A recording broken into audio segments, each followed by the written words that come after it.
السلام علیکم۔ ایک عالم پوری رات عبادت کرنے والے سے بہتر ہے۔ حضرت حسن بصری رحمۃ اللہ علیہ سے مرسل روایت ہے، فرماتے ہیں کہ اللہ کے رسول صلی اللہ علیہ وسلم سے بنی اسرائیل کے 2 آدمیوں کے بارے میں دریافت کیا گیا۔ ان میں سے ایک عالم تھا جو فرض نمازیں پڑھ کر لوگوں کو دین کی تعلیم دینے کے لیے بیٹھ جایا کرتا تھا، اور دوسرا وہ شخص تھا جو دن میں روزے رکھتا تھا اور پوری رات نفل نمازوں میں گزار دیتا تھا۔ ان میں سے کون شخص افضل ہے؟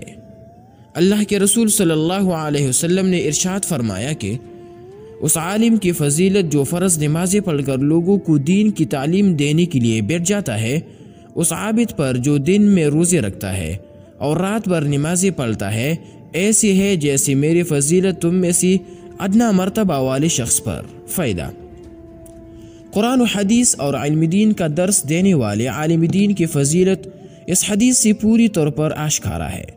عالم دین اگر اپنی تدریسی مشاغل کی وجہ سے نفل عبادتوں کا کچھ اہتمام نہ کرنے پاتا ہو، تب بھی وہ اللہ کے نزدیک ان عابدوں اور زاہدوں سے کہیں افضل ہے جو رات بھر نمازیں پڑھتے ہو اور دن میں روزے رکھتے ہو۔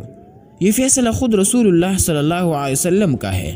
دراصل دوستو، دین کی تعلیم و تدریس کا یہ عمل ہے ہی اس قدر اعلیٰ و ارفع اور مقدس و معظم، لہذا اس فریضہ کو انجام دینے والوں کی زندگیوں میں نفل عبادتوں کی کمی دیکھ کر عامت الناس انہیں عابدوں اور زاہدوں سے کمتر نہ سمجھیے۔ طالب علم کو بھی چاہیے کہ فراغت کے بعد درس و تدریس کے مشغلوں کو ضرور اختیار کرے، اس لیے کہ اس سے زیادہ مقدس کوئی اور پیشہ نہیں، اور خود رسول اللہ صلی اللہ علیہ وسلم بھی معلم و مدرس تھے۔